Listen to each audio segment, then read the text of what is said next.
shule wafikiri juu ya kufungua shule kwa watoto hapa mkambi.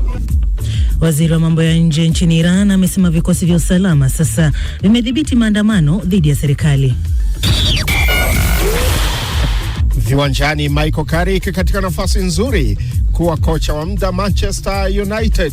Sikiliza makala ya spoti hapo baadaye. Jina langu ni Ive Buchana.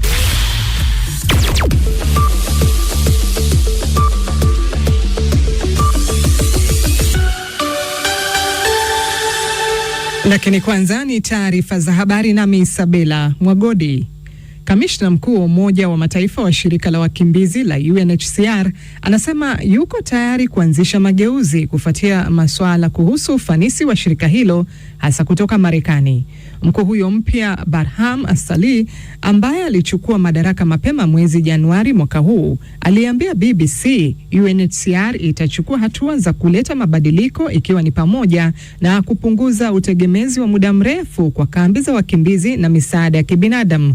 Utawala wa Rais Trump mara kwa mara umekosoa mashirika kadhaa ya Umoja wa Mataifa kuwa hayana tija na imejiondoa katika idadi kubwa ya mikataba inayoungwa mkono na Umoja wa Mataifa. Kupunguzwa kwa ufadhili wa hivi majuzi kumeathiri shughuli za kibinadamu kote ulimwenguni. I will give it my best. It's a moment in history we cannot. Nimejitolea kuwajibika. Ni wakati maalum katika historia. Ninaweza kusema kwamba wafadhili na jumuiya ya kimataifa wana haki ya kutarajia ufanisi zaidi, wepesi zaidi wa huduma za mashirika ya misaada ya kimataifa. Ahadi ambayo nimefanya pamoja na timu yangu katika UNHCR ni kuendeleza na kuimarisha mageuzi tulionayo. Kesi ya kwanza ya mauaji ya kimbari kusikilizwa kikamilifu na mahakama ya kimataifa ya haki ya ICC katika kipindi cha muongo mmoja imefunguliwa huko The Hague. Gambia imewasilisha kesi hiyo dhidi ya Myanmar, ambayo inashutumiwa kuwalenga Waislamu walio wachache wa Rohingya mwaka 2017. Maelfu ya watu waliuawa na zaidi ya milioni walilazimika kukimbia nchi wakati wa mauaji hayo yaliyoendeshwa na jeshi la Burma na wanamgambo wa Kibudha. Myanmar imekanusha mashtaka hayo. Mahakama itasikiliza wiki 3 za ushahidi na wataalamu wa sheria wanasema wanatarajia matokeo kuweka historia kuhusu jinsi mauaji halaiki yanaweza kufafanuliwa na kuthibitishwa. Ujumbe wa Umoja wa Mataifa ulihitimisha hatua ya kijeshi iliyohusisha vitendo vya mauaji halaiki, ikitoa mfano wa mauaji yaliyoenea, unyanyasaji wa kingono na uharibifu wa vijiji vya Rohingya.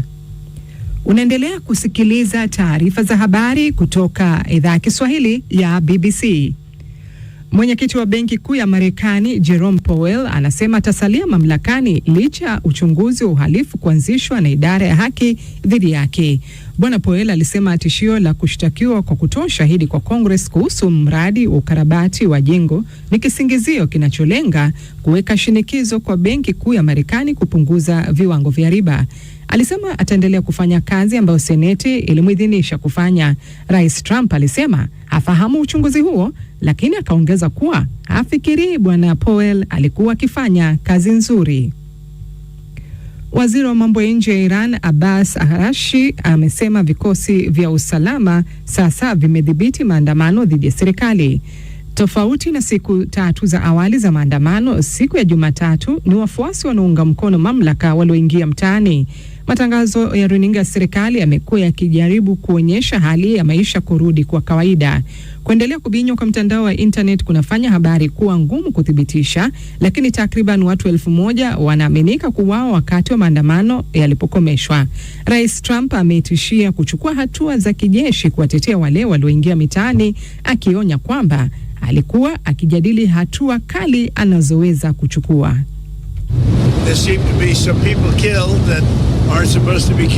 Inaonekana kuna baadhi ya watu waliouawa ambao hawakufaa kuuawa. Hawa ni wajeuri tu, si viongozi hawa. Sijui kama wao ni viongozi au wanatawala kwa njia ya vurugu na mabavu. Lakini tunaiangalia kwa umakini sana. Wanajeshi pia wanatazama. Tunajadili hatua mwafaka. Iran imetaka kufanya mazungumzo jana. Viongozi wa Iran walituita, wanataka kujadiliana. Nafikiri wamechoka kupigwa na Marekani. Iran inataka kufanya mazungumzo. Ni kweli, ndio.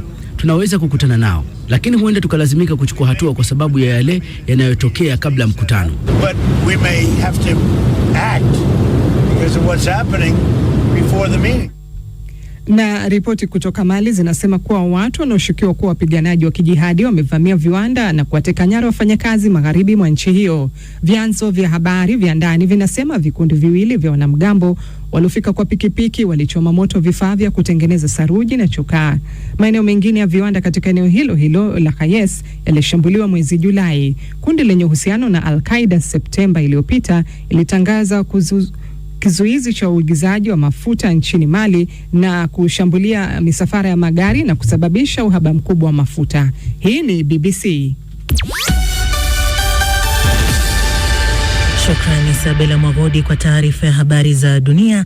Matangazo ya Dira ya Dunia yanasikika kupitia FM, tovuti yetu bbcswahili.com na kwenye ukurasa wetu wa Facebook BBC News Swahili. Aidha, unaweza kuyategea sikio kupitia redio shirika mbalimbali kama CGFM, Classic FM na Loliondo FM nchini Tanzania, County FM na Pamoja FM nchini Kenya. Kule Uganda, Voice of Busoga, Radio Lira, na DRC ni Radio Muungano Beni. Hii leo uko nami Sarafina Robi na mwenzangu ni Karo Robi akiwa Kampala, Uganda. Hujambo Karo?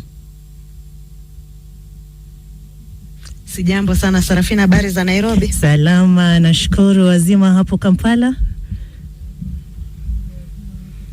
Tunashukuru, kila kitu kinakwenda shwari kabisa. Na msikilizaji, sasa ni kuarifu yalojiri leo huku Kampala, Uganda, kuelekea uchaguzi mkuu wa Januari 15.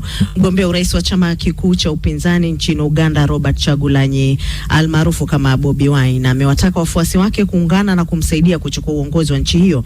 Bobi Wine ameyasema hayo katika mkutano wake wa kampeni ya mwisho katikati mwa mji mkuu Kampala. Mwandishi wetu Shuaib Ibrahim amehudhuria mkutano huo na kutuandalia ripoti ifuatayo. Vikosi vya usalama vikiwemo jeshi pamoja na maskari polisi walionekana wakipiga doria katika barabara za kuelekea katika eneo waliokofanya mkutano Bobi Wine. Mwanasiasa huyo amewasili hapa katika uwanja wa Aga Khan katikati mwa mji wa Kampala akiandamana na maelfu ya wafuasi wake, huku wengine wakimsubiri. Kwa muda mrefu tumekuwa tukiwaambia kukumbatia swala la kumtoa madarakani Rais Museveni. Huo ndio utakuwa mwisho wake. Hata akinifungia hapo, utawala hautaweza kuzuia harakati hizi za mapinduzi ambayo tumeanza. Harakati zetu sio za dini au za kikabila, bali ni harakati za kurejesha heshima yetu kama wananchi.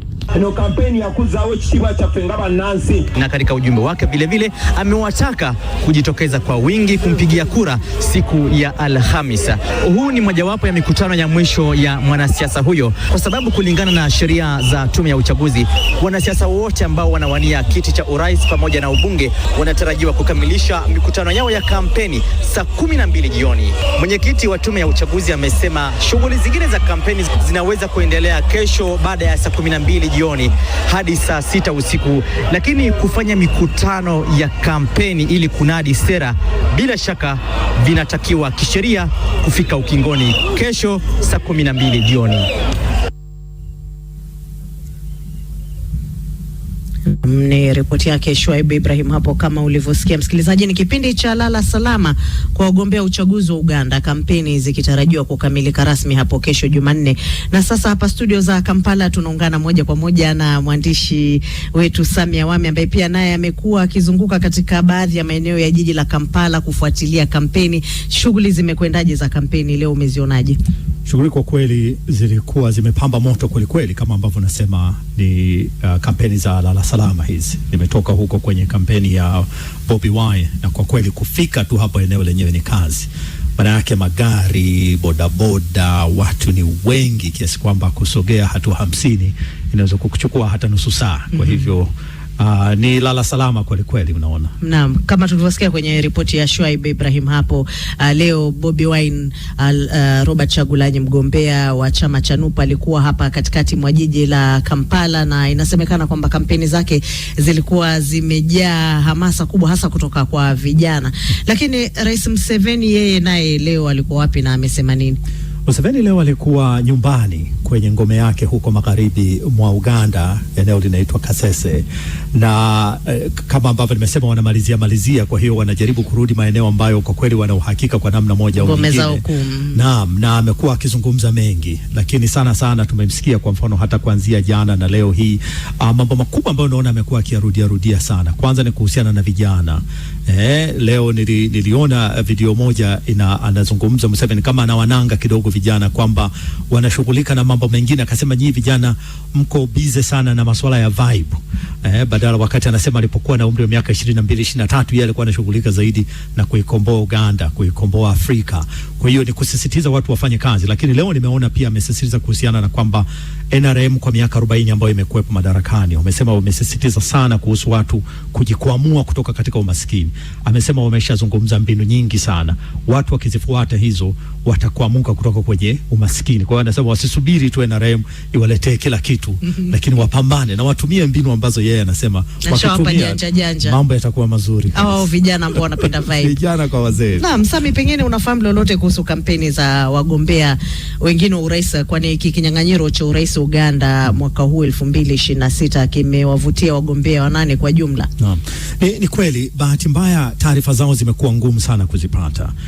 Kwa sababu vyama vingi kwa kweli, kwa mfano chama kama cha DP ni kikubwa, ni kikongwe, na hasa kwa eneo kama hili la Kampala hukioni sana. Juzi tulikuwa maeneo ya Masaka, kule ile ni ngome ya upinzani zaidi, na kwa kweli unaweza kuona angalau matangazo kila sehemu, na wengine hata wagombea wadogo wanazungumza. Kwa mfano hata kwenye stendi ya magari unaweza kuona kwamba wanazungumza, lakini kwa ujumla vyama vingi hasa vidogo vimekuwa vikipata shida kidogo masuala ya fedha, kwa sababu kufanya kampeni kama hizi ni gharama, kutoka eneo moja au lingine ni gharama.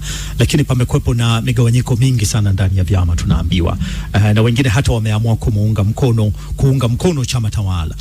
Tajana tulisikia kiongozi mmoja mkubwa tu kutoka chama cha DP ameamua kumuunga mkono Rais Museveni na kusema yeye anaona kwamba anaendelea kufaa. Kwa hivyo kwa kweli, pamoja na kutokupata taarifa zao nyingi sana au kuwaona kama ambavyo tumemwona Bobi Wine, wao na mambo yao mengine mengi ya ndani ambayo kwa namna moja au nyingine wanafanya wasichanue sana au kuonekana sana. Naam, sasa umezungumzia hilo swala la baadhi ya viongozi wa upinzani kuonekana kuunga upande mmoja mkono ama wenyewe kuachana na azma